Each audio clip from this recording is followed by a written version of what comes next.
Hi, students. Can you hear me and see me? Yes. Okay.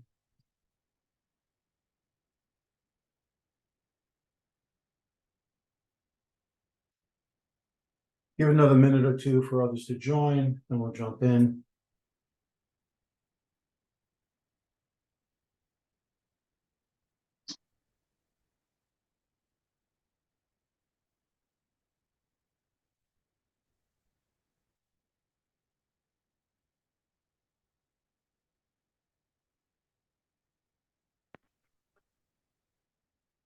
You see full screen now? Yeah, we can. Okay. Is that a better view for you than the other one? Yeah, this one's good. Okay. So let's see. We've got a bunch of folks here. Welcome to the second in the lecture series.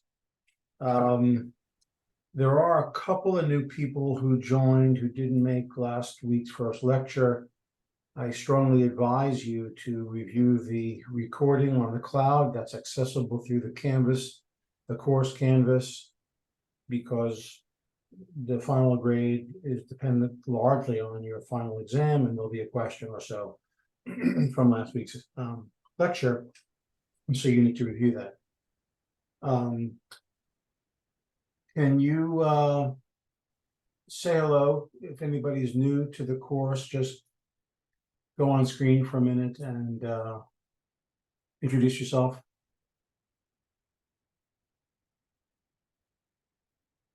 The links to the lecture are on the Canvas under Zoom, under cloud recordings, and they're published.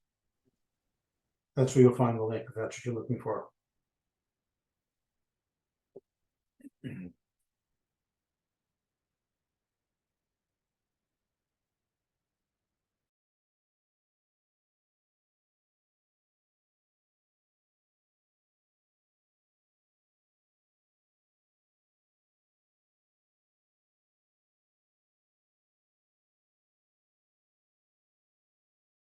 Is that what you're looking for, Olasami? Hi, no, I was actually asking if there was a group me chat for this class because I know that usually we have group me's for every class, and I wanted to know if there was one for this class. I was asking the students.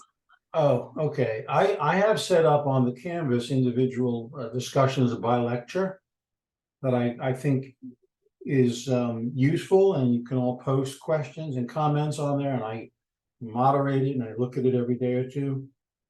But that's not what you're talking about, right? No, but thank you. Yeah, is that something that I would set up or that the students set up? 'Cause I don't know anything about it. No, it's something that the students set up. It's like a group chat that the students set up. All right. Well, so again, go onto Canvas and participate when you have questions. It's a way of continuing the discussion throughout the week. And each lecture has its own discussion link or topic. Okay, thank you. Welcome. Let's see, how many do we have here? Any new students, first time, missed last week? Just want to say hello, introduce yourselves, course of study.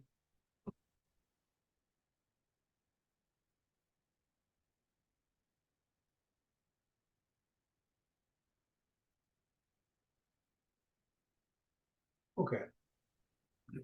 So we'll jump right in.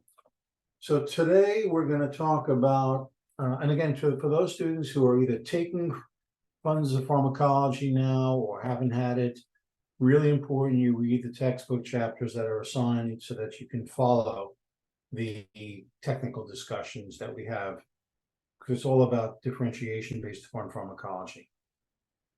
Tonight we're going to be talking about one of my favorite topics, diabetes and insulin, the insulin battles, the long-acting insulin wars. And we're going to be talking about two agents, Lantus or insulin glargine, from Sanofi Aventis, which is the company that I was supporting, as well as against Levemir, insulin Levemir from Novo Nordisk out of Copenhagen. And I have worked with them and visited them in the past, but most of the work that I was getting feedback. Everybody go on mute, please. What we're not talking about tonight are the newer long-acting insulins. Lantus has largely been replaced by a longer-acting Toujeo, and Levemir was replaced by Tresiba.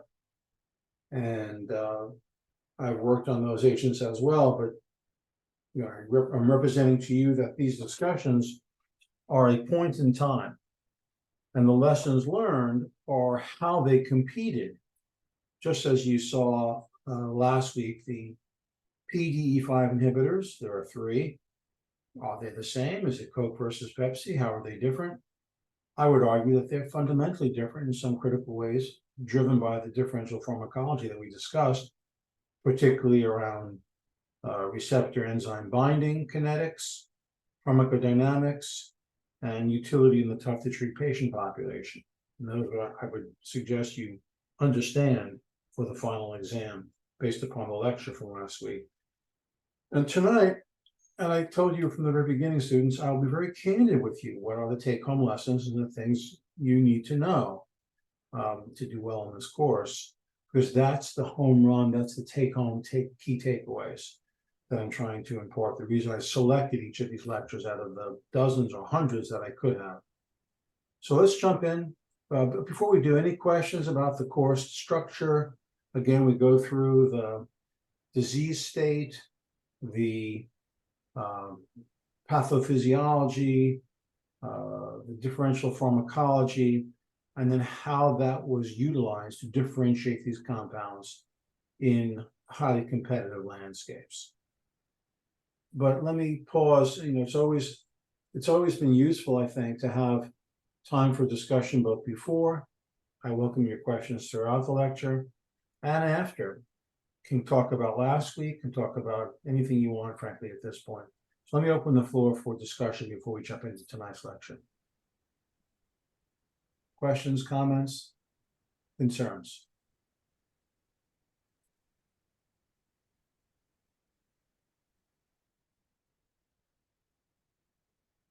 Are we going to discuss semaglutides at all, like Wegovy and Ozempic? No, those are really not part of this discussion. We will talk about the GLP agonists and the DPP4 inhibitors in general, just because they're an important part of the underlying pathophysiology. But we're not going to talk about those agents in terms of their weight loss potential or their other uses. But we'll talk about those tonight in terms of mechanism of action of the GLP agonists and DPP4, the peptidase inhibitors, and their role in the treatment of type 2 diabetes. Thank you. Other questions, comments, any thoughts from last week's lecture?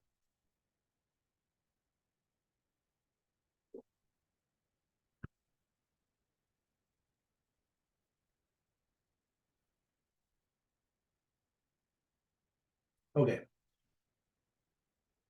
So as I mentioned, tonight's the long-acting. Let's talk about type 2 diabetes. And the prevalence clearly is increasing for a lot of reasons. Can you tell me, students, why the incidence and prevalence of type 2 diabetes is increasing around the world? Fast food. Too much food. Yeah, that's absolutely true. We're getting fatter as a society, right? Eating the wrong foods. Other reasons? Sugar. I would say too much sugar and sedentary lifestyle. Sedentary lifestyle. Yeah, that's Lack of exercise. We're getting older too as a society, at least in the Western world. So all those are the reasons, we're gaining weight, we're not as active, we're not getting out, sitting in front of the computers too much, we're eating the wrong foods, not drinking enough water. You have people posting things, the lack of high sugar and fat. Suraj asks, in terms of class participation, could you just go over what your expectations are. Sorry that just joined today. Yeah, okay, that's all right. As I mentioned last time, participation is a third of your grade, so you need to speak up. It's more interesting, it's better for you, it's better for me. We learn more from each other. I always learn a lot from the students' questions, and the discussion is really important, so I need to get to know you. 2/3 of your grade will be a final exam. There'll be 10 questions. There'll be one throwaway, just to tell me something about the course. But the others will all be based upon an essay question per lecture. Brief, 1 to 2 paragraphs. If you can't answer the questions in 2 paragraphs, you can't answer the question. I'm not looking for dissertations. But I'm going to tell you for each lecture, as I have, as you review last week's first lecture on PDE5 inhibitors and erectile dysfunction, exactly what I'm looking for. This course, as you may have heard from friends and colleagues who may have taken this course before, is not really about rote memorization. Yes, you have to know the critical pathway. The PDE5 inhibitors inhibit, the enzyme phosphodiesterase that causes an accumulation of the second messenger. You're gonna have to know some things like that, but very little memorization. It's conceptual understanding. Because the value of this course to you, from my point of view, is you're all on your road to being doctors and scientists of one kind or another. What can you learn? What lessons can you borrow from these examples in your future careers? And therefore, it's less about memorizing formulas and so forth, and more about understanding how the business works, how the science is utilized in the business environment that you're all going to be in. Not going to be pure science always. You're going to have constituents, as we looked at those Venn diagrams last week. Patients, payers, and providers, right? Whatever your Venn diagram universe is going to be, university, grantors, and key opinion leaders. Understand your constituencies. I'm asking you to understand the lessons learned so you can apply them forward, because the things I work on today, which I can't talk about for confidentiality reasons, are the same in strategy as the cases I'm sharing with you from 15, 20 years ago, which I can talk about. So that's what I'm looking for. Conceptual understanding, not rote memorization. Thank you. Professor, I have a question. Yeah. Do diseases that are less popular now is not worth for the pharmaceutical company to create a drug for because it's not going to sell that much? Yeah, I think you're on the right track. And tell me your name so when you're speaking so I can get to know you. Mustafa. Mustafa, it's a really good question. I don't think it's the popularity. I think it's the prevalence is probably what you mean.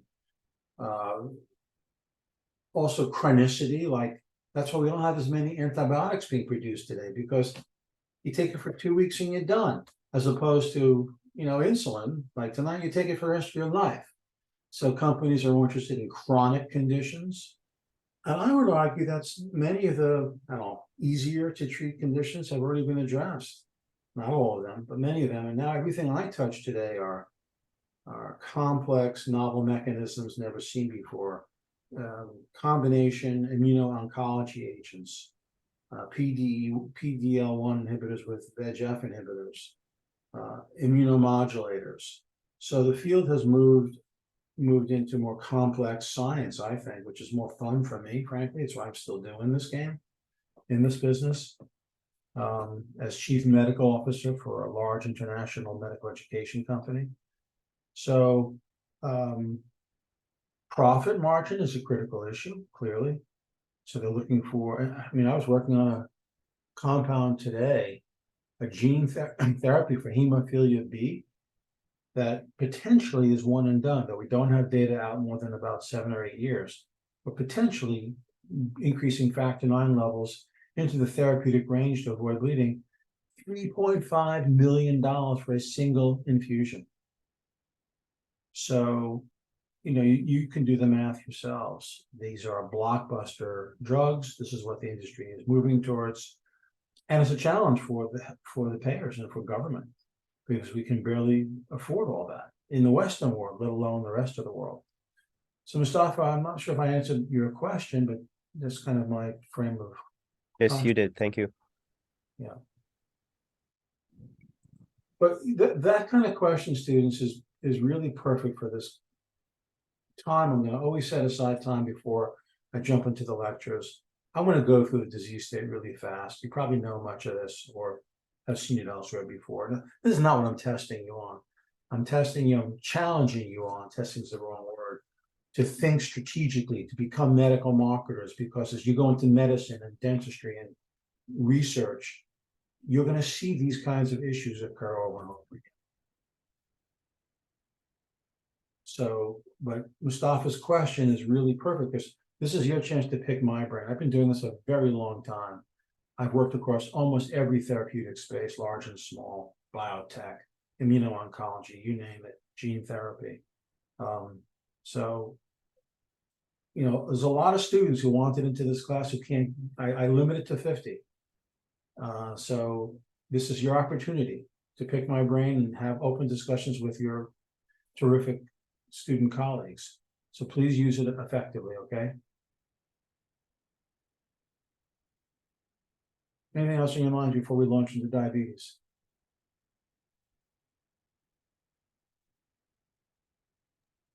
I have another question, Mustafa. Yeah, sure. What determines the cost of a drug? That's a complex question, and it's a whole discipline that I've kind of avoided in my career. And it's a controversial one because, like, when I've gone to dinner parties over the years, I've stopped telling people what I do for a living because I don't want to be an apologist for the price of drugs in the United States. I get it, that's a problem. I also, so I don't know, is the short answer. I mean, it's what the market will bear in the United States. It's a capitalistic society that's driven by the profit margin, like it or not. It's the way in Europe, many of the governments have socialized medicine, so there are government caps. We just started in this country with 10 drugs that only under Medicare, not under private payers, are capped, including insulins, I believe, by the way, which is interesting. So there are whole divisions and people who are experts in pharmacoeconomics and price and access, and the health economics and outcomes research part of the business is one that I've avoided because I'm a pharmacologist by training. It's not my interest. What I can tell you is that you tell me, students, where in the world are these drugs all being developed? Great America. Yeah. Maybe I was out of school the day that a breakthrough drug in oncology was developed in, you fill in the blank, Asia, Africa, South America, Malaysia. I don't see it. Even China. And even in Japan, to a large extent, though, that's changing. US and a couple of countries in Western Europe. France, Germany to some extent. So I guess there's a relationship between the profit margins, the investment in R&D, the kind of Wild West nature of the way we think and challenging authority in this country, that engenders the kind of creativity and breakthrough developments that we see. Most of it, 90%, comes out of the US.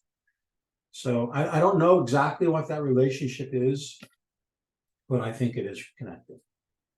You know, this is there's no end to the amount of money a company or an individual can earn by being creative, working hard, working smart. And that's not the case in many parts of the world. I'm not trying to make a judgment call. I'm just trying to make an observation. If somebody on this conference call could tell me otherwise, I'm all ears, because maybe I wasn't in school that day when that happened.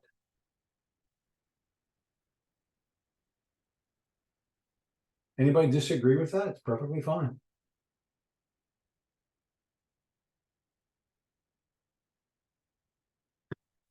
I have a question. This is Allison. Do you think possibly if insurance companies stopped covering drugs like these or like denying the authorizations and things over like a large scale, that the drug companies would lower it, or would they be okay with just losing the business. I think they'd stop developing that. Okay. I think that gets you to the European model. And why we're not seeing this kind of drug development, this breakthrough drug development in the out of Europe, they're just as smart as us, right? There's no difference in their training and their backgrounds, but they're not developing these kinds of agents routinely. So, and that's not to say that payers and insurance companies don't put up a tough fight. You know, your doctors and healthcare providers work awfully hard to get coverage for medications that can be expensive. And there are real problems in this country with the way insurance is done, in my opinion. We have tens of millions of people without adequate health insurance. And that's not right, in my view. This is, I think, healthcare in a country as wealthy as ours is a right, not a, should be a privilege. Or at least fundamental basic healthcare coverage for all citizens, at least.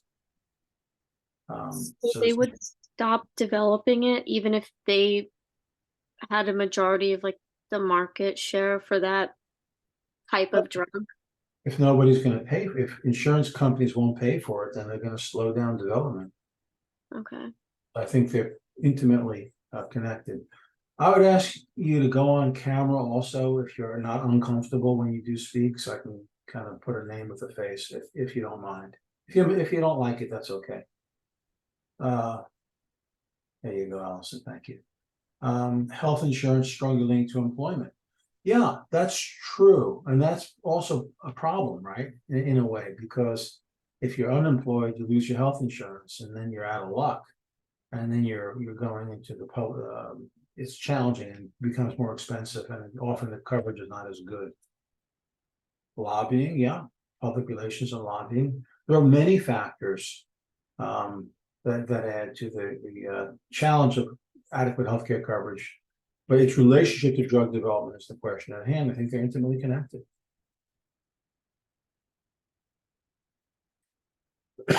Excuse me. Anything else? Professor, Yeah. I was going to ask about what do you think about the J&J trying to withhold generic TB drugs to be, made? I don't know if the whole pushback that was happening, I believe last month. Tell me more about this. I'm sorry. J&J generic drugs, what? J&J trying to withhold generic TB tuberculosis drugs to be out there because I think their patency is over. About to be closing soon this December or something, and they're trying to extend it further. I don't know anything about this particular case of J&J with tuberculosis drugs. I can't speak to that at all. So I haven't even seen the news on that. There is a lot to be said about patent protection, which is, I think, 20 years in the US. Companies do fight hard to extend patent protection by making minor modifications. So there's an ethical, legal question about the appropriateness of that. But I don't know anything about the J&J case. Why don't you look it up and report back to us at the beginning of class next week? Just tell us more about that, okay? Sounds good. Megana has the hand up.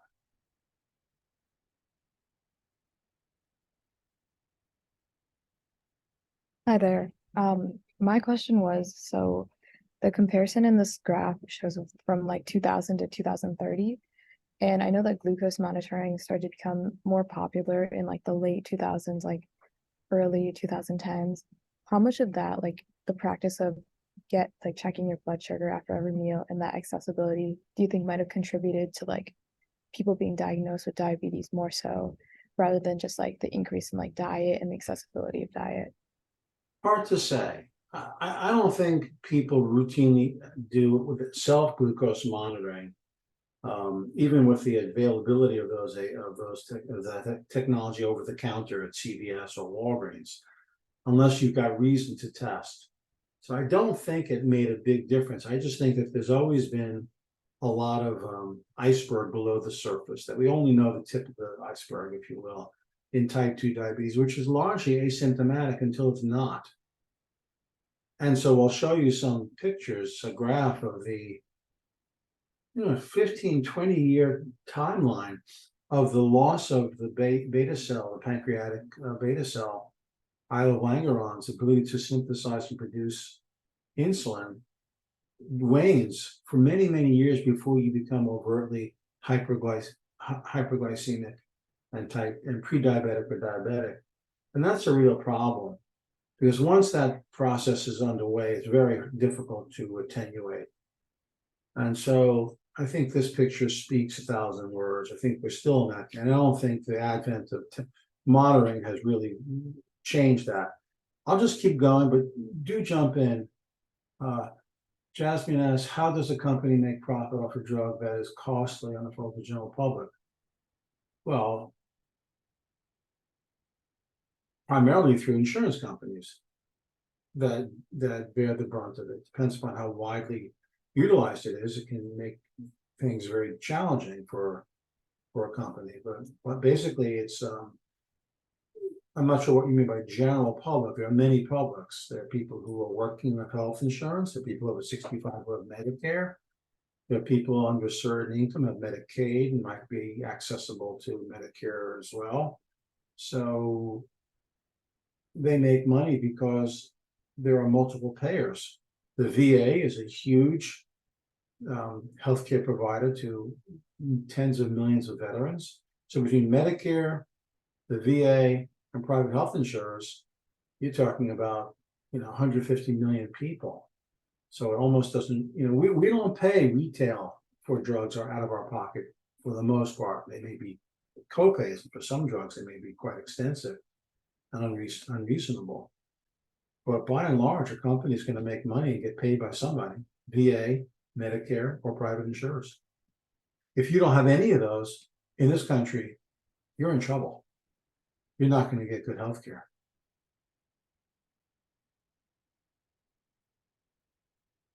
Yeah, 500 million, no doubt.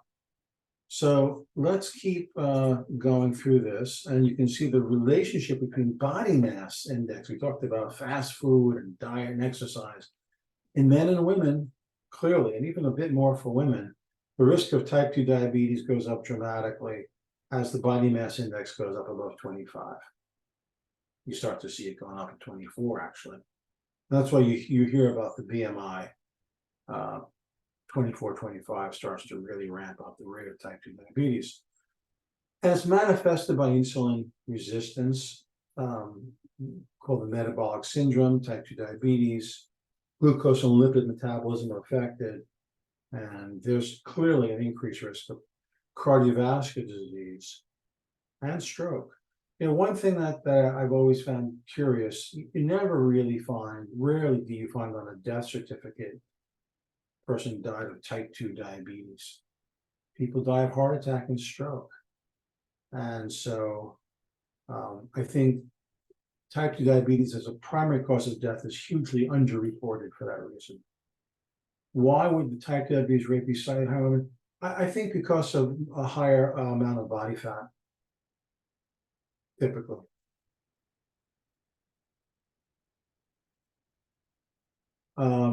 Insulin resistance and obesity type 2, the metabolic syndrome as they call it, and excess body fat causes more insulin resistance. Combination of insulin resistance, dyslipidemia, hypertension is the deadly triad, if you will, for heart disease and stroke. Question, are there more risks associated with type 2 versus type 1? Yeah, they're totally different diseases. Type 1 diabetes is some kind of autoimmune attack that basically destroys the pancreas's ability to produce insulin from the beta cells.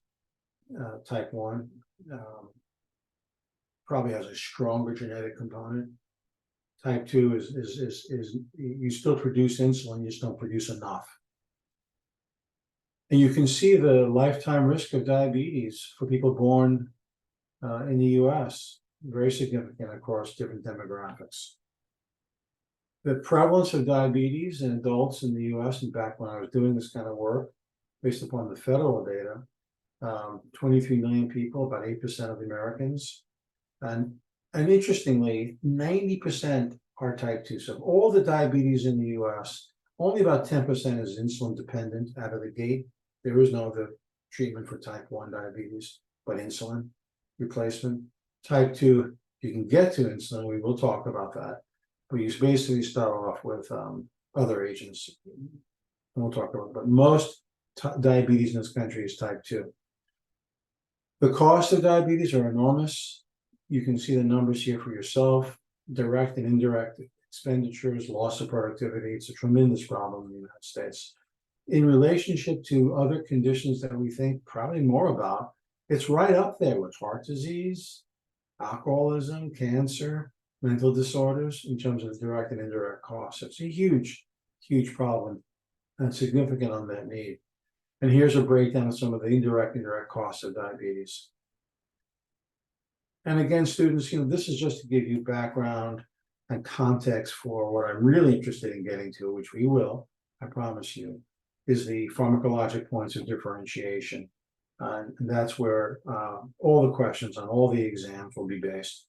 You need to know a little bit about the disease state to get your head around the differential pharmacology, then how that was applied. And I'll tell you, when I come to the slides, I need you to know, I will say, this point on this slide is important for you to think about.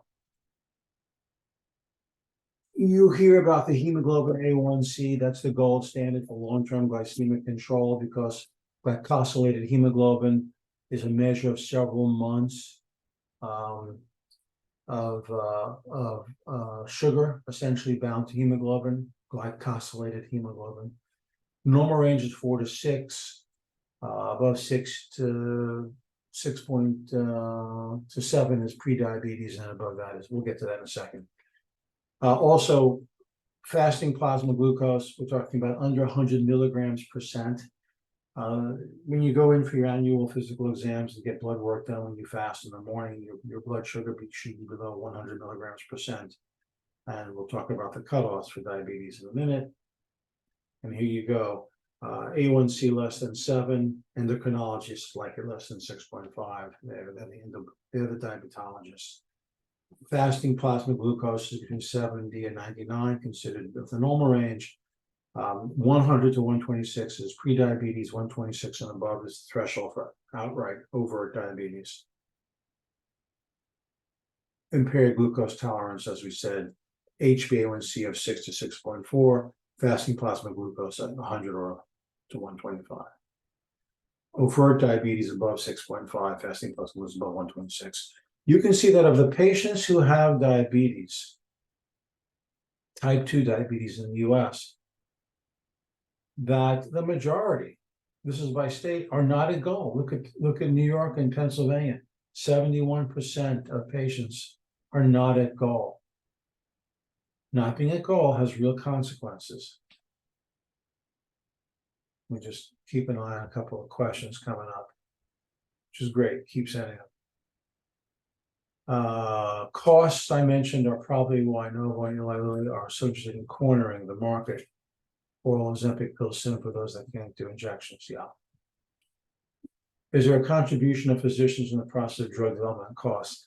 Well, yes and no. I mean, there are so-called key opinion leader, top docs in any field who tend to do clinical trials in cooperation with drug companies. They get paid a fee per patient to enroll patients in clinical trials. You could argue that that would be a contribution of physicians to the drug. They don't come up with the drugs unless you work as a physician at a pharmaceutical company. But you might be working at a university, coming up with some basic science that could then be purchased, if you will, the rights to a drug or a concept. Yeah, there's lots of research and development that physicians can be involved in that directly and indirectly. But my point with this slide is that majority are not at goal. You can see the different the American Diabetes Association, the American Academy of Clinical Endocrinology, slightly lower target. But less than half of patients with diabetes ever achieve an A1C below 7. You can see regardless of the decade that this was studied, 60% of patients are out of control. And that has huge consequences.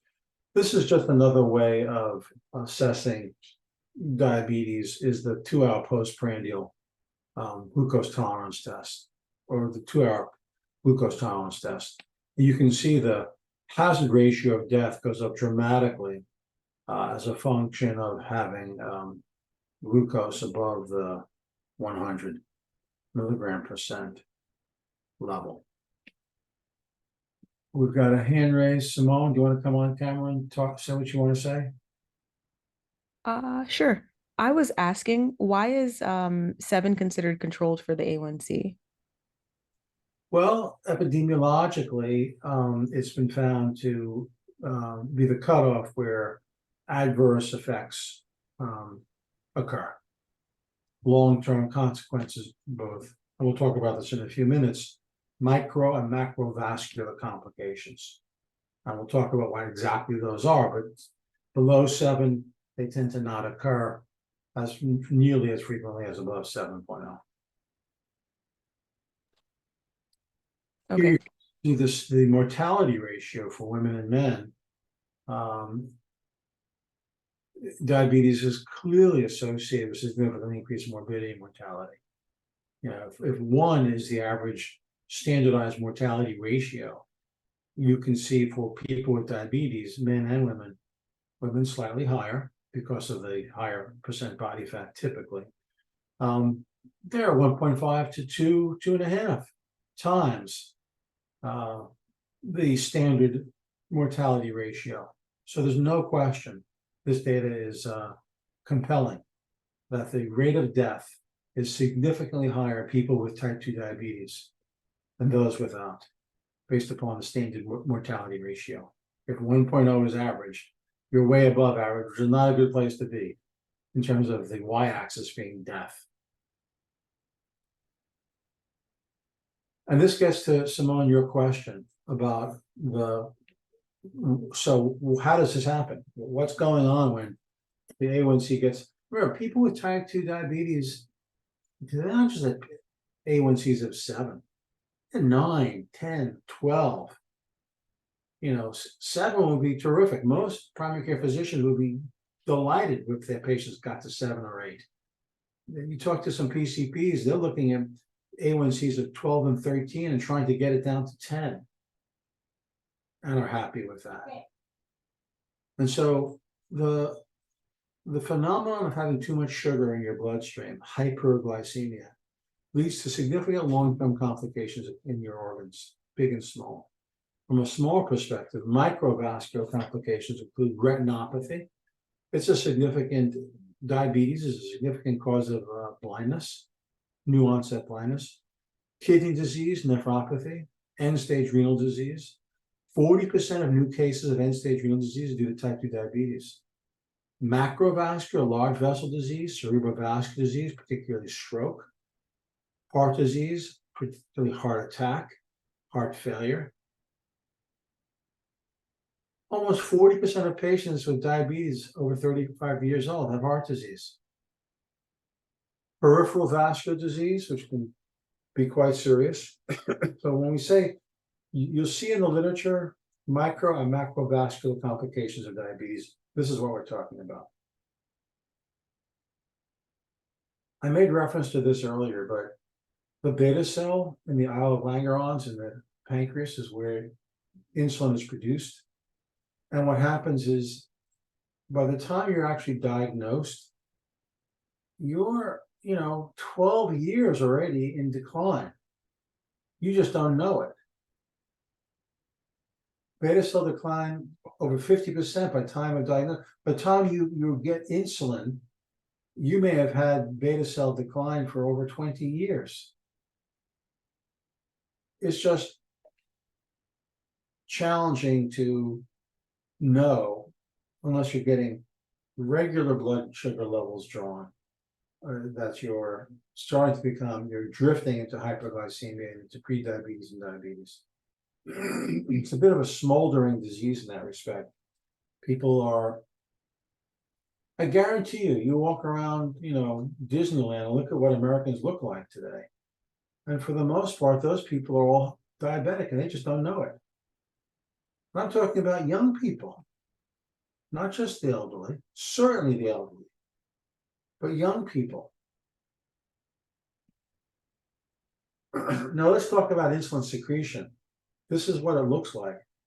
You've got a basal level that's always being secreted to maintain basal metabolism. And then these are your meals. These are your prandial insulin levels, breakfast, lunch, dinner, and back down. There you go. So the insulin spikes occur rapidly postprandial after you eat, and then gradually drop down towards basal and back up after you eat again. And that's a normal insulin curve, 24-hour insulin curve. And without diabetes, if somebody's given a 20-gram bolus of glucose intravenously, they're going to get what's called this first phase, this rapid spike, as I showed you before, and then this gradual diminution. But if you've got type 2 diabetes, you're not going to get that big spike. You're not going to have that insulin response, and you're going to lose the first phase and have a blunted second phase. So if you look at it from a glucose on the left and insulin on the right, you can see that a person with type 2 diabetes following each meal is going to have very high. Remember, we said 200 milligrams percent is the cutoff for type 2 diabetes. Your blood sugar is going to 300, 350, even higher after a meal, as opposed to somebody who has normal beta cell pancreatic insulin function, and they will spike but come right back down to under 100. Similarly, their insulin levels, as I showed you previously, type 2 on diet, and then a person here with, they're getting normal insulin synthesis and secretion. And that's the relationship. If you don't have insulin, you can't transport sugar across your cell membranes.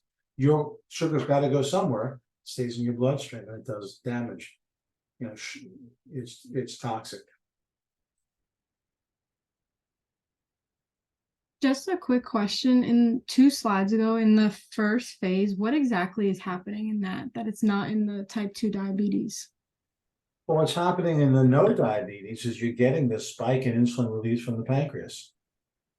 Okay. That's good.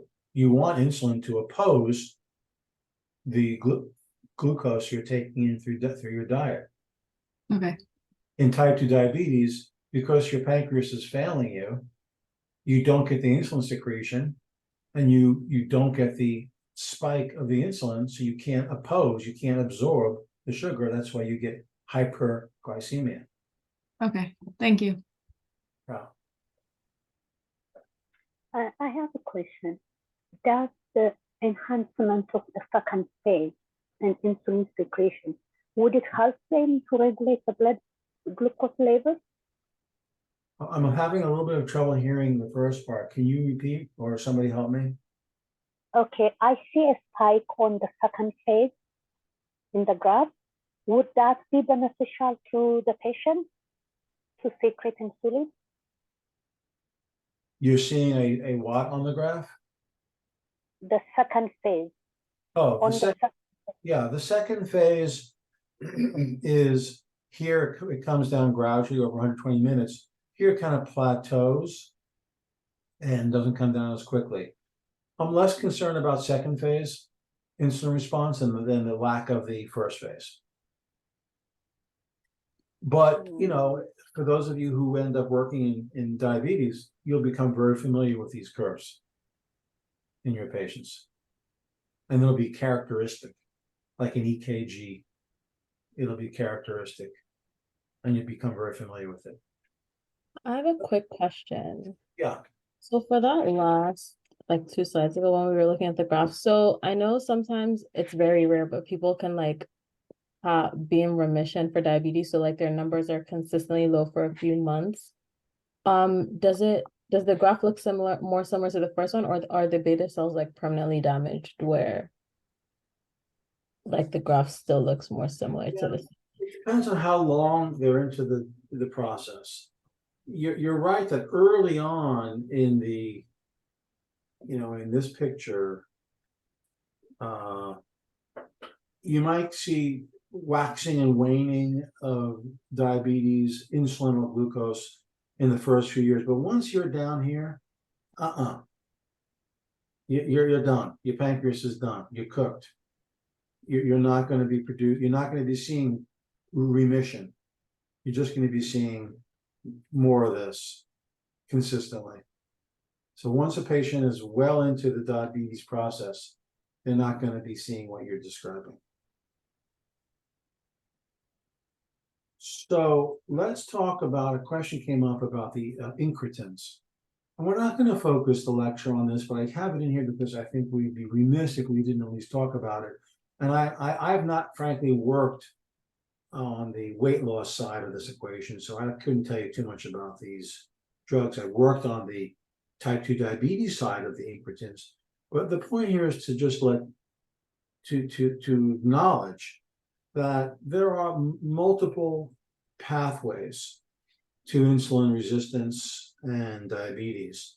We've talked about 2 of them so far, but let's talk about the third one for a few minutes, just so you understand it basically. The insulin resistance piece we've discussed. That's a function of obesity, age, sedentary lifestyle, the wrong foods, and all that stuff. So your cells become resistant to circulating insulin. Unlike type 1, where there just isn't any insulin. In type 2, you're just resistant to the insulin, or you're making less, or both. Insulin deficiency occurs, as I showed you, over time. The incretins are these hormones that are crucial in the normal insulin response to the gut. So if you look at an oral glucose load versus an IV glucose load, you see that the plasma glucose levels are basically the same over a couple hours. However, if you give, in terms of so that's plasma glucose levels. As far as insulin is concerned, though, look at the difference. This is the incretin effect. The IV has a much lower insulin level than the oral. Why, students? What's going on when you give something orally versus IV? Slower acting. What? The rate of absorption? The Yeah. first pass effect. It's going through your stomach. So there's something going on in the gut. That's the incretin effect. So the oral glucose load clearly stimulates the insulin secretion, whereas the IV bypasses it and goes right into the bloodstream and doesn't touch the gut. So that's a really important lesson. And you can see how oral versus IV in controls. This is up the top 2 graphs of what I just shared with you from the previous slide, the incretin effect. The telltale sign of type 2 diabetes is obviously their plasma glucose levels shoot much higher than the control group, whether you give it IV or oral. But the incretin effect is diminished, is blunted. And that's characteristic of an incretin diminution or reduction in patients with type 2 diabetes. The right side, you can compare the 2, they're quite different. The insulin effect is less because there's impairment of their ability to respond, the pancreas's ability to respond, whether it's oral or frankly IV. And there are many drugs that have taken advantage in type 2 diabetes land of these incretin peptides. The GLP-1s, like exenatide and liraglutide, Victoza, Byetta, they are direct receptor agonists and stimulants, and they are very useful in the many agents that are available for the management of type 2. Then you've got the enzyme that degrades the GLPs. So if you inhibit the enzyme, like we talked about last week, PDE5 inhibitors, you enhance the effect of the GLP-1. So Tradjenta, Onglyza, Januvia, Galvus, those are DPP4, the peptidase inhibitors. I'm not going to spend much time on that. It's a whole lecture in of itself. Suffice it to say that the GLP-1s respond to a meal through the gut, releasing their enzymes, and that's how they produce their effects. I'm going to transition now to, let me just see if there's any other questions in the chat room here. Yes, there are. Suraj asks, are the lower values in North, South Dakota, Wisconsin related to hoarding or diabetes rates actually that much lower than Tennessee? Yeah, I don't know. I don't really know. I can tell you from cardiovascular disease, those areas like especially Wisconsin, they call it the cheese belt, the cheddar cheese belt. They have much higher rates of heart disease, but I'm not sure, frankly. You can look it up and tell us next week. Does the pancreas completely stop producing insulin? It can completely stop, but not necessarily. You become resistant to the small amounts of insulin over time that it does secrete. It can completely stop, but not necessarily. No, it stops producing insulin in type 1. Yeah, type 1 is absolutely autoimmune attack. You get to reduced insulin secretion in type 2, but mostly impaired insulin response. Is there a test that measures beta cell function? Yes. You just went. I went to Florida over the not the fast. All right, I had to patient today less than 30 and fasting was 200 plus. Yeah, it's a shame. It's a shame, Simone. It's going to reduce people's lives, longevity. Does the enhancement of second phase help? I don't think this is important as first phase. IV goes direct to the bloodstream, right? Quicker retention, first pass metabolism, right? Jeopardy when increasing levels, lower people with insulin resistance. I don't know. I'm not an expert in the GLPs. Can a patient take both oral and injection? Well, yes, in type 2. In type 1, there are no oral agents, at least not yet.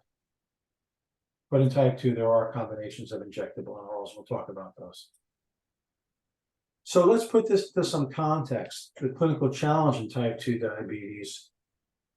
And I can't see if somebody has their hand raised, on my screen, I don't see all of your names all at once. So I would I have a quick question. Speak up, yeah, go ahead. Yeah, this is Timothy. I was wondering if there are any physical signs of someone with type 2 diabetes, because I know we're talking about blood glucose, but like, let's say someone, will want to say like necessarily like know that their glucose is high. I don't think it's something that people know intuitively. So it's something else that people can know as an indicator. Well, there are some early signs before you start having kidney failure or lose vision or whatever. You become very thirsty. You drink a lot. You urinate a lot. Those are kind of typical. Polyuria and polydipsia, somebody just put down. Yeah, exactly. PU and PD. Those are pretty common.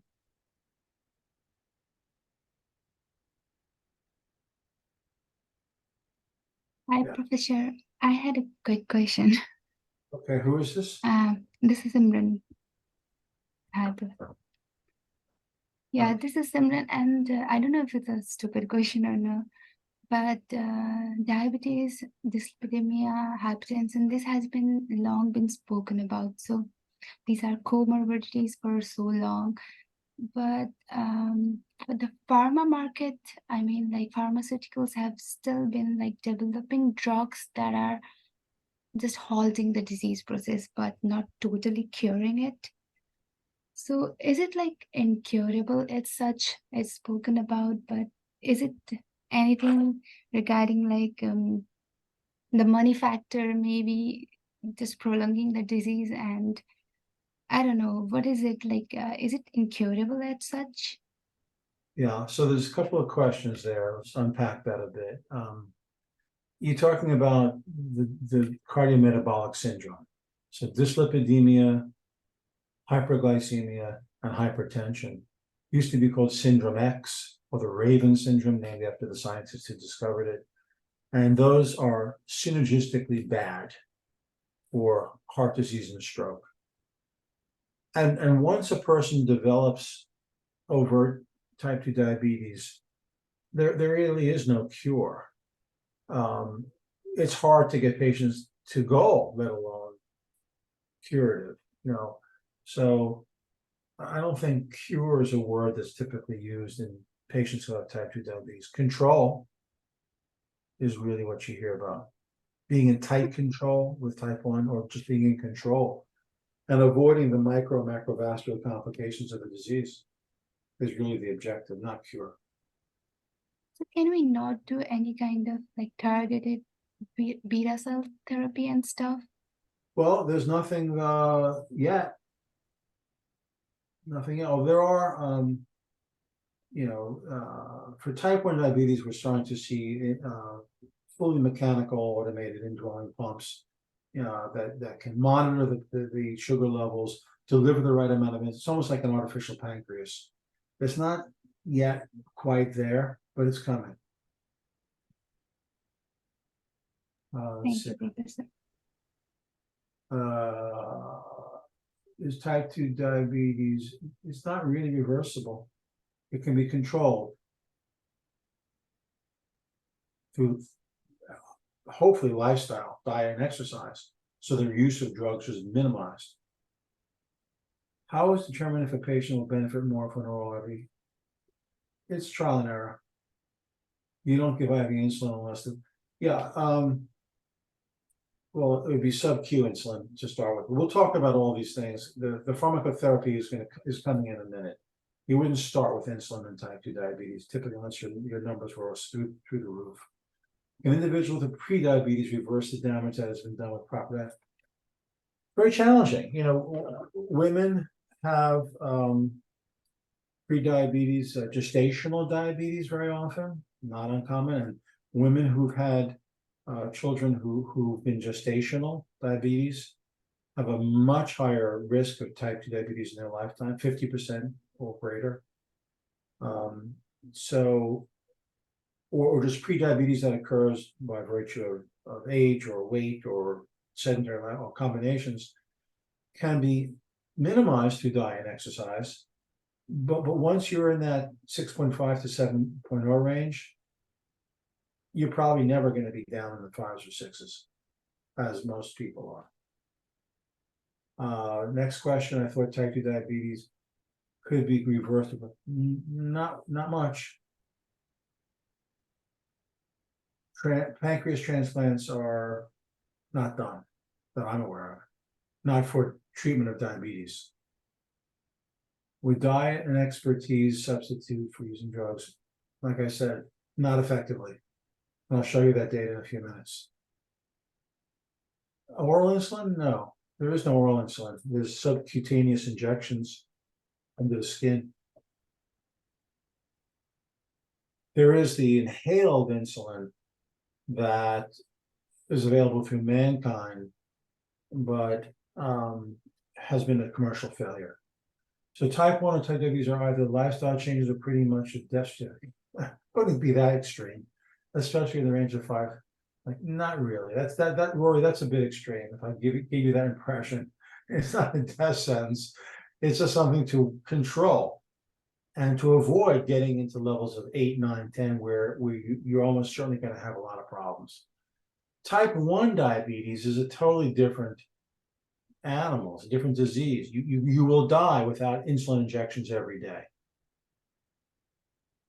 Type 2 diabetes, eventually people, if they live long enough, will need insulin, usually, but can manage the disease through combinations of exercise, weight loss, diet, and sometimes medication, or often medication. I don't know, I showed you 2/3 of people with type 2 in the US are not in control, even on multiple medications. It seems horrible. Yeah, it's not good, but there's, horrible is a relative term. Okay, so here you see whether you measure diabetes as A1C or weight, Look at diet and exercise. How well is that doing? Diet and exercise in terms of median A1C looks like it's going up to me. And even in weight, diet and exercise alone, we don't do diet and exercise very well. If you think about the use of insulin, yeah, it has a reduction, but over time, that's going up too. Same thing with weight. Now, one of the problems with insulin is it puts on significant weight. Multiple kilos over time. Sulfonylureas stimulate the release of insulin from the pancreas, but they can burn out the pancreas over a dozen years or so. You can see they have a positive effect. So almost all these therapies have a limited utility in and of themselves. There's fasting and postprandial contributions to the A1C. I don't want to spend time getting into that. As you guys get into your clinical medicine studies, you'll learn more about this. There are differences if you're measuring fasting plasma glucose after overnight fast. Should be below 100 milligrams %. You're really measuring gluconeogenesis and the release of hepatic glucose from glycogen stores. If you're measuring postprandial glucose, 2-hour IGT, insulin glucose tolerance test, impaired glucose tolerance test, you're measuring the pancreas's ability to keep up with the sugar load. So whether you're fasting or postprandial, you're measuring different physiological phenomena. Again, one is the release of stored glucose, gluconeogenesis from the liver. The other is the function of the pancreas. And they have different implications for the risk of comorbid disease. As I showed you earlier, the micro and macrovascular complications of type 2 diabetes are potentially very serious, as Rory said, seems horrible. The good news, if you will, is that for every 1% reduction in your A1C, there's an up to 40% reduction in the microvascular complications of retinopathy, nephropathy, neuropathy, and significant reductions as well, up to 42% in the macrovascular, brain, heart, and peripheral. So this is promising, but a 1 or 2% reduction in your A1C is not easy to achieve. Certainly through diet and exercise alone. So I'm going to transition now to the diabetes insulin market in a moment, the therapeutics. So let's just pause for a second, check the time, and see if there are any other questions about the disease state. So I'm about to transition into treatment. Do pharmaceutical companies make drugs so we can be dependent on rather than finding a cure for disease? Yeah, I get that question a lot. I'm not that, what's the word I'm looking for? I don't think they're evil. This suggests there's an evil intent, that they're making us ill or they're trying to keep us dependent. So, I've never seen that. I worked in this space for many years, for decades. I know many people who work in industry. I work for industry, different companies. I don't see that level of evil intent. I never have. Doesn't mean they're not profit margin hungry, but you've got to decide for yourselves. You can decide through these lectures and ultimately through your careers. You live in a capitalistic society that the dollar is dominant. But does that mean that pharmaceutical companies are making drugs to make us dependent? That's a little bit dark. That's way too dark for my taste, Mustafa. Sorry. I get it, but I don't agree with it. Dr. Sigourney, this is Rory. I had a question. Do you think, and going to what Mustafa said, that it's more like we are being overly advertised drugs? Because when you consider the 90s, the 80s, the 70s, even the 60s, we weren't advertised on television drugs saying, oh, you might have this, go ask your doctor for that. We didn't go to the physician asking for a script. Whereas now patients come in and say, I saw Humira, or, I saw, this drug or Cialis, I might need that. And so now the American consumer, if you will, or is going to their provider asking for something, whereas before they weren't even aware of it. They were such a layman, they didn't even know what the drug did. Yeah, Rory, no, you make a fair point. There's no question direct-to-consumer advertising has, especially in the US, and it's not what it was back in these days. It's still out there. You can't turn on a television and not see it today. But yeah, so I think there is an element of that. At the same time, our lifespans have gone up dramatically in the last 30, 40 years. What is that a function of? Have we, are we helping consumers be partners in our healthcare? Are we making doctors' lives more difficult?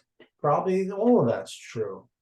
Are people aware of their sugar levels, their lipid levels, their blood pressure more than they were 20 years ago? Absolutely. So while cardiovascular disease is still the #1 killer in the Western world, the numbers have come down, especially in certain demographics, but not enough. So yeah, is it helping to make money for pharmaceutical companies? No doubt. Our patients are people living into their 80s and 90s now and beyond, often. Breakthrough therapies for treatment-resistant cancers that we've never, I'm working in an area now in lung cancer that is a moonshot. We're talking about a disease that is universally fatal in stage 3 and stage 4 lung cancer. And now we're talking about robotic AI-assisted drug delivery of oncogenes and oncolytic viruses. It's science fiction. So, and that's true. Oncology is a great example of breakthrough in the Western world, at least. I'm sorry that isn't yet available in most of the rest of the world. Yes, we are paying a much higher price for that in this country, and some would argue inappropriately, and I wouldn't disagree. We're also having access to gene therapies to replace weekly injections of factor IX for hemophilia B, and cures for forms of cancer that were uniformly fatal a dozen years ago. So you tell me, Rory, is this good news or bad news? I don't know. I agree with you about the technology, and I think, it's evident in having so many centurions over the last 10 or 20 years. Even my grandma was 109 last year when she passed. So I think that the drugs and technology definitely are helping us live longer lives as humans. And also, like you alluded to earlier before Mustafa commented, the access to information we have on better food items, on, not eating so much processed food, lowering the sugar, lowering the salt, more sunlight, exercise an hour a day, like all this information we have now, and it's readily available. There's so much research out there. You have access to it through the internet, no matter where the research is done on the globe. So I agree with you. I think that it's not so much there advertising to us. I think that we have more available for longevity than we did, and that's helping us. Yeah, and I'm seeing some of the points online here as we're talking, and if you can afford it, you have access. Yeah, is that right? I can't think that could be right. That on some level that is very disturbing fundamentally, but this is the way it is here. We've got tens of millions of people without access and don't have good health insurance. That bugs me, but I'm not in control of that. I acknowledge it, but if you have good health insurance in this country, you've got access to incredible therapeutics. Is that fair? No. Is it right? I don't think so, but that's my opinion. Like I said earlier, I think healthcare should be a fundamental right, not a privilege in this country. We're the wealthiest country in the world. Why are we not making fundamental, basic healthcare available to everybody. It's disturbing to me. But there's lots of people who would disagree. Let's see. I feel like a lot of people are aware of the different treatments available to them that they could use to treat like type 2 diabetes if they have it, but they might not even be aware to get tested for it. And I feel like that's something that should be marketed, even if it's at a government level, to put more commercials out there to test people's pancreas levels with something. It could be more of a prevention rather than a treatment, and people should be more aware of it on that level too. Yeah, somebody's mentioned it. Najma mentioned social media is playing a huge role in amplifying some of these messages about healthy lifestyles. Yeah, but then you get into gastric bypass for weight loss, and now you're getting into, a whole nother category of intervention. Do I know how drug discount cards are going? Again, these are not areas that I really think about. I know they're out there. It's just never been a subject of my interest. The whole payer pricing access side, I've tried to not. I have a hard enough time keeping up with new mechanisms of action and treatment-resistant diseases. But in my industry, in the medical education world, big companies focus exclusively on health economics, outcomes, access, payers, and insurance companies. That's not me. So I might have an opinion on some of this stuff, but I can't tell you that it's particularly informed opinion. You want to know about mechanism of action? I'm your guy, but not that side of the equation. Yeah, go ahead. I was just gonna say about the social media aspect that you were saying and somebody commented. I don't know, I feel like social media glorifies it more than actually like brings awareness. So sometimes for some people, I feel like it makes it even harder because it's like you're trying to achieve a goal that's not even like reachable to some people. So I feel like it's sometimes a little counterintuitive rather than being helpful. Yeah, Leslie, I get your point. Well, it depends on, social media is a big part of what I do today, and it depends on what piece of that pie you're looking at. For example, my company might do what we call medical science diagnostics, where we look at the published literature, the Congress information from doctors, and we'll look at the social media, but we may look at what local healthcare providers are amplifying, what signals they're picking up from the publications and the conferences. That's social media too, right? What they're saying to each other in chat rooms and in various bulletin boards. So social media, you got to say what pieces, just patient and consumer may be hyperbolic and over the top and setting unrealistic expectations. But I have a whole team that looks at the analysis of social media, that what are doctors saying to each other about these things, and not the top research doctors, just your average community doc, GP, FB. That's a different piece of it. Let me keep going here because I actually have a lot of slides and we have 20 minutes left. And this is terrific though. This is exactly the kind of interaction that you're going to take more value from in the future than if I just ran through the lectures and we didn't have these. So I welcome it. But I'm going to jump through a bunch of slides real fast. The total diabetes market back in the day was about the size you see here. And the US was dominant, as it still is in that market. And here, there are many classes of anti-hyperglycemic agents for type 2 diabetes. Metformin's been around forever. You can see the A1C reduction potential and whether it causes hypoglycemia, the opposite, which can be a big problem for insulin in particular, hypoglycemic shock. You can fall, hit your head, you can die from hypoglycemic shock.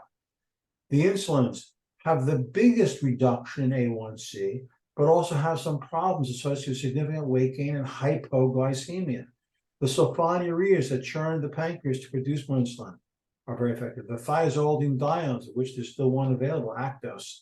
Actos of Andy was taken off the market. Here are the GLP-1 agonists we talked about. No hypoglycemia and possibly weight loss, as we now know, Ozempic and others are in the GLP-1 agonist class. And they all work through different sites of action. Some delay carbohydrate absorption, Sulfonylureas churn the pancreas. Some reduce hyperglycemia through peripheral reducing insulin resistance, like the thiazolidines and metformin, etc. The current type 2 diabetes treatment paradigm from the American Diabetes Association depends upon where you start, the step care.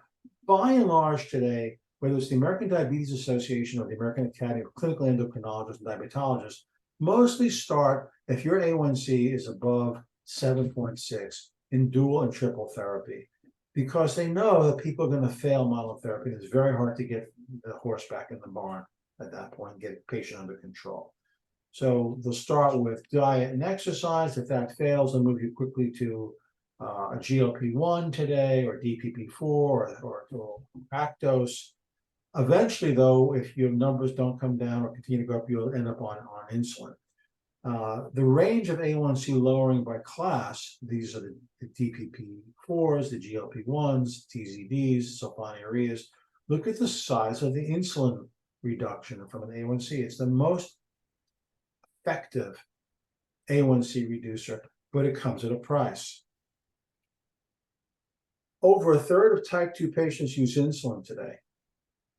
And within 5 years of diagnosis, 50% will require insulin. You don't start it. The question was raised, do you start? No, you don't start insulin. You start on other agents, oral agents. But weight gain up to 10 kilograms in the first year alone. That runs counter to the whole type 2 diabetes weight management control. And hypoglycemia can be a very serious consequence of using too much insulin and having lots of serious problems. There are all kinds of insulins, rapid acting, short acting. We're talking about Lantus, insulin glargine from Sanofi, and Levemir from Novo Nordisk. And they have basically a 24-hour basal insulin-like effect. There are lots of fears in using insulin: needle anxiety, weight gain, hypoglycemia. People seeing it as a failure. Man, if I have to take insulin, I must be bad. I'm not doing the right thing. See it as a failure. There are all kinds of complications of using insulin that we mentioned. Insulin, Nobel Prizes were awarded for the identification of the Langerhans cells in the pancreas to produce insulin out of Canada, actually. All type 1 patients at diagnosis, insulin or you're dead. All type 2 patients may require, if they live long enough, as I showed you earlier. The way it works is it increases glucose transport, the glucose transporter 4 through the insulin receptor, increasing uptake, as you see here. I'm going to transition. Let me just check the message board for a second.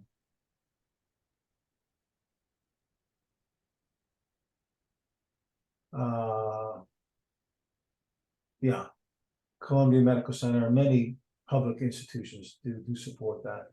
We talk from the perspective of having education to know which information is credible. A lot of people, even with knowledge, find it hard to make a change in lifestyle. True that. For a lot of different reasons, there's a big gap between having information and research. Yeah, it's very difficult. Social media is a double-edged sword, no doubt. Body image issues, eating disorders, absolutely.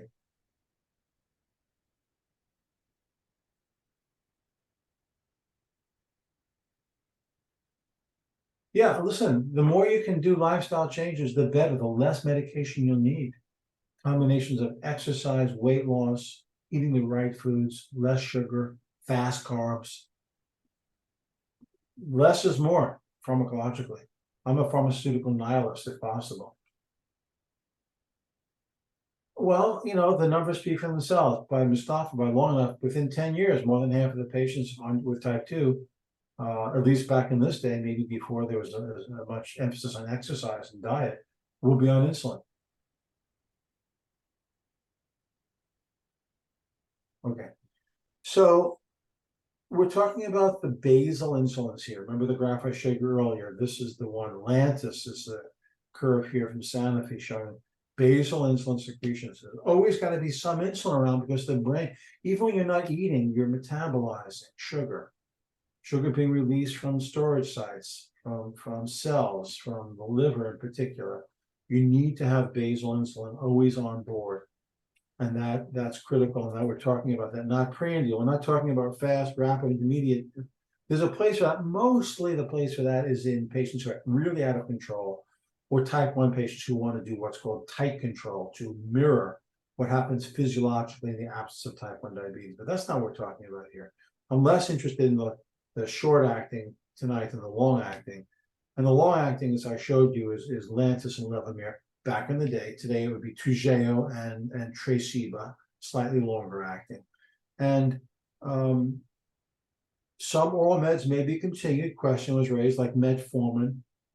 Sulfonylureas, I'm not so sure, because they stimulate. You don't want to have insulin on top of insulin. And so typically the normal pattern, we talk about breakfast, lunch, and dinner, and basal insulin's right there.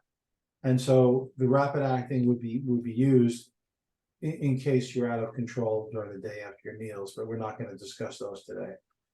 The number of patients on insulin continued to increase during the late 2008 and 9 period when I was working on this. And you can see the numbers here. Exclusively insulin going up. The kinds of sales that you can see were split roughly. 2009 sales, 15 billion would be in the oral market, and total market, and then about half, 7.5 in the oral and insulin. So was in this day roughly split evenly between orals and injectable insulins of different kinds. And you can see here the answer to tonight's puzzle is that clearly Lantus at 2.5 billion versus Levemir was the winner. So Lantus, but from a rapid acting, Levemir Nova made plenty of money on the rapid acting. So that's the way that worked out. Sales of insulin products, you can see here Lantus far in excess over Levemir. Now, who is prescribing it? PCPs are pretty comfortable prescribing long-acting basal insulin for type 2 diabetes. But once you start getting into prandial, short-acting, they tend to buck it off to the endocrinologist, diabetologist, because it's more complicated. Now, here, students, let me just check the question. Does Levemir and glargine work similar to one another in terms of pharmacy? That's about what we're going to get into right now, Sima. So you're anticipating correctly. And do you think multiple different types of insulin work together? Well, short and long acting, you wouldn't use 2 long acting together, but you use short and long acting. The next couple of slides is looking at this from a Levemir perspective, who I work with as well.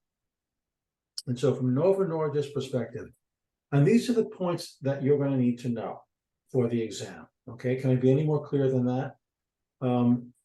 Everything we talked about is important context, but I'm going to ask you on an exam essay question for this lecture, how did Levemir and Lantus differentiate themselves? Well, I'm about to tell you how, so you need to know this, because there are lessons to be learned for your future careers. And it included things like the level of A1C reduction, obviously, the sugar level, the rate of hypoglycemia, because if you fall and hit your head, you could die. The peak trough pharmacokinetic profile, the weight gain differences between the two, incidence of cancer. Insulin's a growth factor. So let's talk about these a little bit one at a time.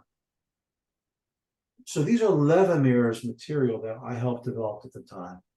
And you can see insulin glargine claimed that it didn't form microprecipitate crystals when it was injected. So you didn't get that loss. Now, they weren't directly comparing themselves to Lantus. Levemir claims that it didn't produce microprecipitates in the subcutaneous space, therefore allowing more active molecule of insulin to be in the bloodstream. One claim. Another is the consistent absorption action, the peak trough profile. Look at what Levemir is claiming here versus glargine. This is glucose infusion rate over time. You can see that the Levemir curve is smoother, is less peak to trough, which is what you want. It makes it more predictable, more even, more easy to manage. So this is an important piece of information you're going to need to remember. okay? The time action profile of Levemir versus Lantus. Look at the insulin glargine or the Lantus curve, has much greater variability, okay? Another way of looking at this, glargine versus Levemir. Remember, insulin glargine is Lantus from Sanofi, and you can see the choppy peak trough profile versus the smooth curve. We like smooth curves that gives you more smooth predictability in terms of glucose and insulin levels. The 24-hour effect, similarly, Levemir at 2 doses versus insulin glargine, which is Lantus. You can see Levemir are the solid lines, giving you a much smoother curve, glucose infusion rate, and a higher curve. Levemir claimed to have weight loss, significant difference, Levemir versus Lantus, 26% difference in weight loss. Now, if you look at the numbers, the absolute value is not as big as the 26% would make you believe. You're talking about, you know, a good 2-3 pounds, not 0, right? This looks like 9 versus about 6, 3-pound difference is 26%. So the percentage looks exaggerated to me, but still, I think it's additional evidence that Levemir produced less weight gain than Lantus. And perhaps most importantly, Levemir produced a mean reduction in A1C in this study for 20 weeks, down 1.2%, and almost 2/3 of patients achieving goal in this particular study, not comparative. So Levemir, which is Levemir, prolonged and reproducible peak trough time action profile, less variability, improved glycemic control, less nocturnal hypoglycemia, and less weight gain. And those are the take-home messages, students, that again, as we say, understanding the basic physiological and pharmacological concepts is critical to accurately interpret and weigh the evidence that you're going to have to do in your lives. You may or may not work in the diabetes marketplace, but I guarantee you, you're going to see arguments based upon PK, PD, peak trough, receptor binding, side effects, efficacy. These are the considerations regardless of the therapeutic area you work in. In this case, we are interested in A1C and fasting plasma glucose, micro and macrovascular complications of the disease, PK curves, hypoglycemia, weight gain. These are the bases for which Levemir made their argument against Lantus. And those considerations are used as key points of differentiation between compounds within the same therapeutic class. It is not ultimately Coke versus Pepsi. It wasn't, in my opinion, last week, the PDE5 inhibitors, nor is it this week in the long-acting basal insulins. That the time course differences were fundamental, the curves were different, the impact on A1C, and side effects of hypoglycemia and weight gain. So this is just this kind of a summary of, you know, do you think it made its case? And we have a few minutes, we can talk about this. Do you think Levemir made its case based upon these concepts? I open the floor to you, students.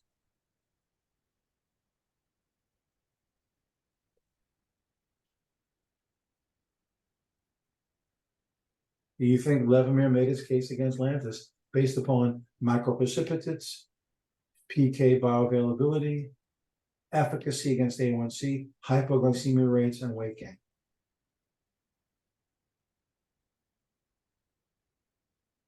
Anyone?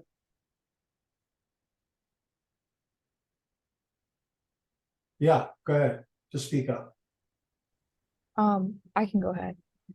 I do think it made its case, especially in terms of like infusion rate and consistency, because when you took a look at the graphs, like you were saying, the smoother curve is what you want for predictability and insulin levels. And like Lantus had that really big peak and drop, so like kind of didn't make as much predictability, which is why I think consistency is better for Levemir. Yeah, Suraj is making the point. It'd be nice to see a Lantus should change there and see. You don't often have the benefit of comparative data because it's not required by the FDA for approval, so they typically don't do it. Don't ask questions you don't want an answer to. But I agree with you. Go ahead. Just jump in. Hi, professor and class. I just had a quick question about the slide that we looked at with the graph with Levemir and the 26% difference. On the bottom, it says that not all of the people in the trial completed the treatment. So does that mean that the data is kind of skewed to favor Levemir?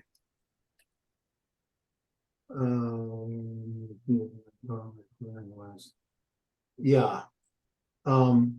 I think I may have mentioned last time, if not, I'll mention today that I agree with your analysis, and I think it's really important to read the fine print of these studies because this may not have been a.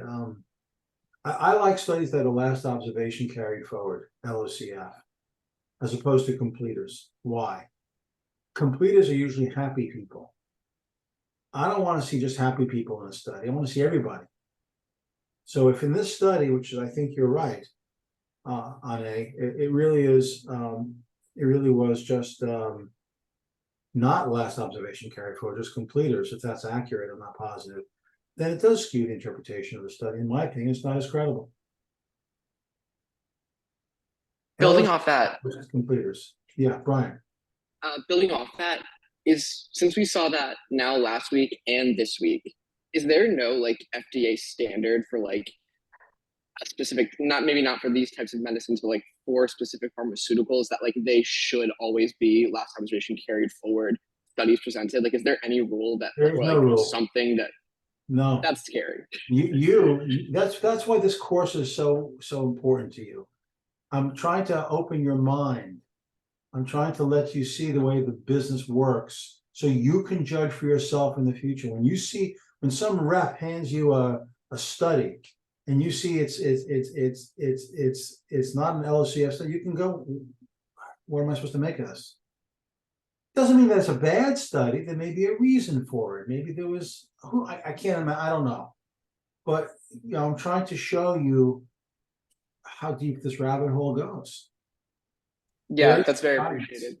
Yeah. Because I feel like I never would have looked at that. Even if I made it to be a physician, I would have never had sat there and be like, oh, because at the end of the day, if there's no regulation about this, that's just something to me as someone who wants to prescribe medication in the future, that would be a huge issue. Because if I have a patient who drops out, who has type 2, and then they switch to something else and they're gaining more weight or less weight, it's like, well, I don't really have the data to support them. I don't have the data to support what I'm seeing. So this is if you have a significant difference between treatment arms in a study that was last observation carried forward, think about how powerful that is. That means patients who dropped out because they were unhappy with how things were going, those who did, whatever data you pull it forward, there's still a difference. That's very powerful. To me, that's very compelling. And that issue is going to be true in your entire career.